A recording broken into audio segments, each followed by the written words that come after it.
Do you trust them? But they are not foolish enough to see that the Pikes would eventually take over the whole planet. We must prepare for war. With the first season of the Book of Boba Fett concluded, now is a good opportunity to evaluate its strengths. The first 4 episodes had mixed reactions, while the 5th received a 9.4 rating on IMDb. This could be because it resembles an episode of The Mandalorian and deviates so much from the show's own plotline. But either way, could the show actually be good? Stick around as we analyze the good and bad. Let's get started.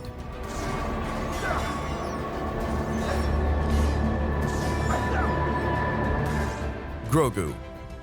First off, though this is surprising for the Boba Fett series, it gives us a glimpse of what Disney Plus's long-term plans for Star Wars are. Oh, okay, little guy. I'm happy to see you too. With several series' intertwined stories. This leaves fans wondering which series will carry up the storyline next, perhaps with the reappearance of the Mandalorian or Ahsoka. Seeing Grogu begin his Jedi training is incredible in and of itself, especially given how much time Luke Skywalker spends on screen. The references to Master Yoda and Luke's instruction in The Empire Strikes Back are entertaining and evocative. Ahsoka, widely regarded as one of the best Jedi, had several memorable moments in Episode 6. Side characters. Character design has been one of the franchise's crowning achievements. After all, a character with few speaking lines in the original trilogy ended up with a slew of toys in a Disney Plus series 4 decades later. The Mayor's Major Domo, Garsa Fwip, and the return of comic book character Black Chrysanthemum, the frightening Wookiee, have all appeared in the Book of Boba Fett. The addition of such unusual and interesting individuals enhances the show's environment and adds some viewer excitement. Nostalgic reminiscences. Speaking of nostalgia, Star Wars projects have a knack for surprising audiences with something they'll recognize.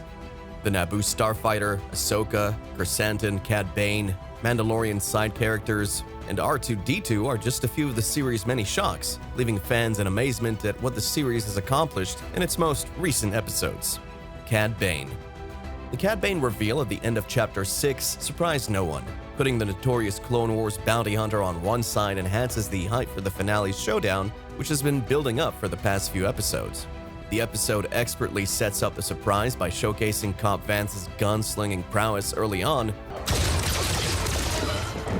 only to have him dispatched with ease by far more lethal Bane in an epic Western-style duel.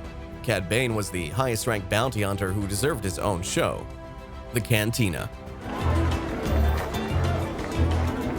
The Cantina, which regularly features in the story, is a place filled with interesting characters. Tatooine, or more particularly the Mos Eisley region, is rich with narrative points from the Star Wars universe. The Cantina, in particular, has many memorable characteristics, particularly the Cantina band song. The Book of Boba Fett features fresh music and a new cast of service droids, waitresses, and helmet cleaners, giving the show a fascinating recurring set. The Mandalorian Connection. I can bring you in warm, or I can bring you in cold. Fans and journalists alike have joked that Episode 5 of the Book of Boba Fett was just a Mandalorian episode. But are people grateful regardless? Well, yes. So much was done in this short episode, and with the tie-in to the main narrative line at the conclusion, suspense has been built up for the final 2 episodes' climax. It was interesting to see how Mando's adventure with the Darksaber progressed, but it was painful to see him reach so close to Grogu and then have him to leave without speaking to him. Reminiscences of Kamino. The highlight of Boba's recollections is the little views fans get of his life as a boy on Kamino. For fans who grew up watching the prequels or who like the Battlefront gaming series, the references to Attack of the Clones are a big source of nostalgia. Seeing Jango Fett's ship lift off from the rainy platforms, possibly symbolizing his impending doom, gives a dimension of sympathy to the typically stoic Boba Fett. Boba had a relationship with his father despite being a clone like millions of others, and it's heartbreaking to see him die. Suspense that has been built up. As previously said, the build-up to the season finale has been suspenseful for the past several episodes, and fans were anticipating an epic clash filled with familiar characters. The Mandalorian, Boba Fett, Cad Bane, Fennec Shand, and Chrysanthemum are among the fearsome combatants set to enter the arena for Chapter 7. Well, that's a lot already, so let's now look at its other side. That's not so good, according to reviews. The downside. There are too many characters to keep track of. In the first half of the series, Boba Fett does a fantastic job at keeping its focus. Unfortunately, when Mando reappears in the 5th chapter, this emphasis begins to wane.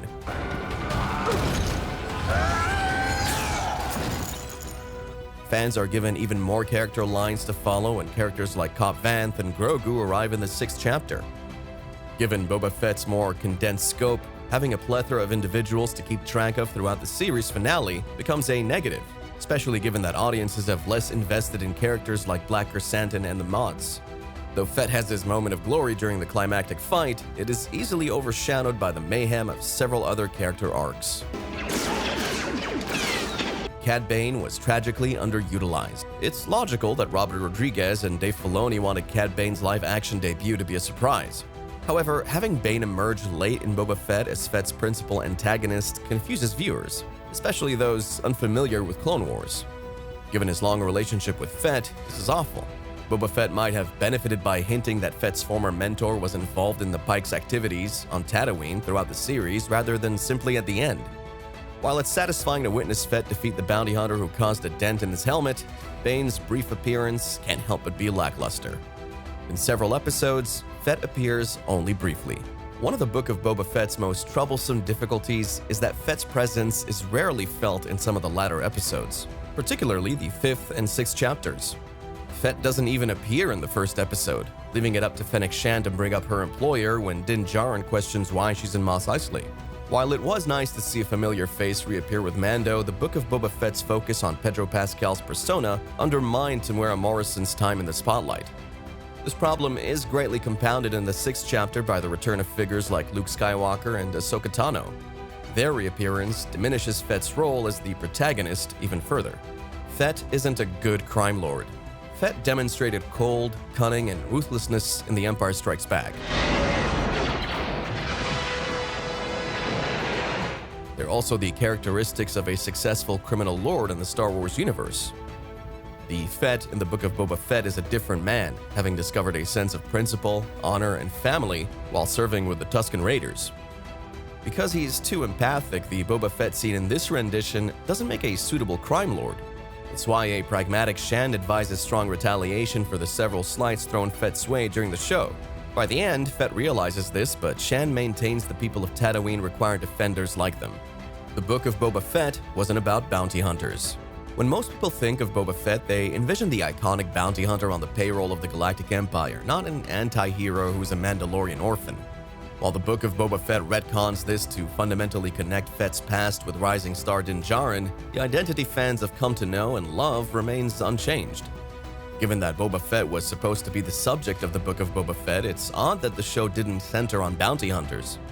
With his connections to the galaxy's criminal underworld, Boba Fett could have brought back other legendary bounty hunters like Bosk, IG-88, and Dengar to live action. It felt like Season 2.5 of The Mandalorian. The Book of Boba Fett's major flaw is that it feels like Season 2.5 of The Mandalorian. The narrative discrepancy between Boba Fett's two halves exacerbates the problem. The first part is entirely dedicated to Fett and Shand. Mando and Grogu are caught up in the second half. Hey, what are you doing here? Oh.